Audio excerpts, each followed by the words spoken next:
Hello again, everybody, and welcome back to iDigital Teacher. For those of you who don't know yet, my name is Marinelle, and I'm the founder of iDigital Teacher. So in our last lesson, we started off very basic and practiced how to introduce yourself in English. This lesson is going to be a grammar lesson, and the topic that we're discussing is called modal verbs. So let me just share my screen with you. Okay, here we go. So we're going to be looking at 4 different modal verbs today, and they include the words could, should, would, and have to. So let's define what these words mean and what the big difference is between them. So we're starting with the word could. Now, could is the past tense of can.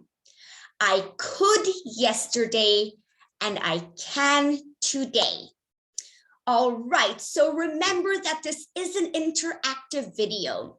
So I'm going to ask you to write some sentences. Please feel free to post them in the comment section below, and I'll respond to as many people as possible with sentence corrections. Alternatively, you can send me an email in the email that I provided in the description box for guaranteed sentence corrections and English help for a small monthly premium. Okay, here we go. So question number 1. Now remember, could is the past tense of can. I could yesterday, I can today. So what is one thing that you could do as a child that you can't do anymore? Please feel free to pause the video over here to write down your answers. Otherwise, let's move on to the next one. And that is the word should. Now, should is more of a suggestion. So it's not an instruction. It's not something that you have to do.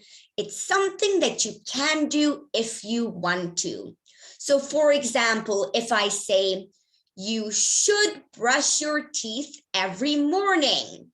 I mean, it's probably a good idea to do it, but you still have a choice. You don't have to do it, but you should do it if you want your teeth to stay healthy. Okay, so here's your question for the word should. What should you do in order to land your dream job? Please feel free to pause the video over here to write down your answers in the comment section. Otherwise, let's move on to the next word, which is the word would. Now, would is more of an imaginary situation. So for example, what would you do if the world ended tomorrow? The world's most likely not going to end tomorrow. Well, I really hope that it's not. So it's an imaginary situation. And a sentence example with this one is, I would spend my last day with my family. So here is your question for the word would.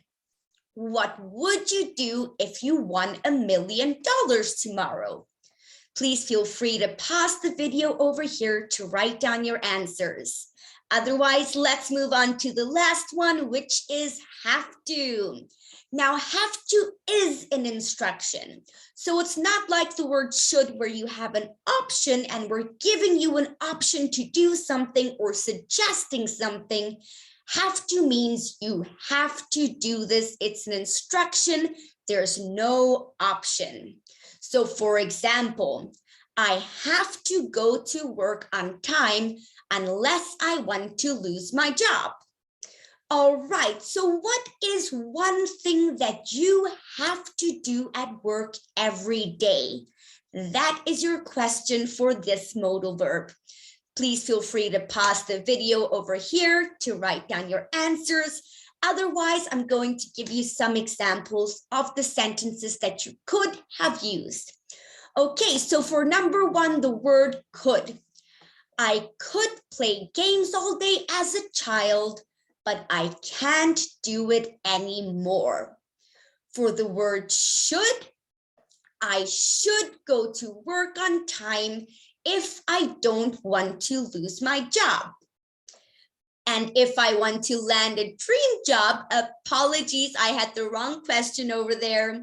So the question for should was, what should you do to land your dream job?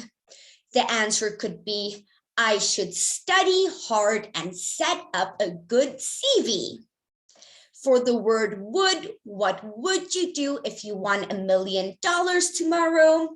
I would buy a house. I would buy a car.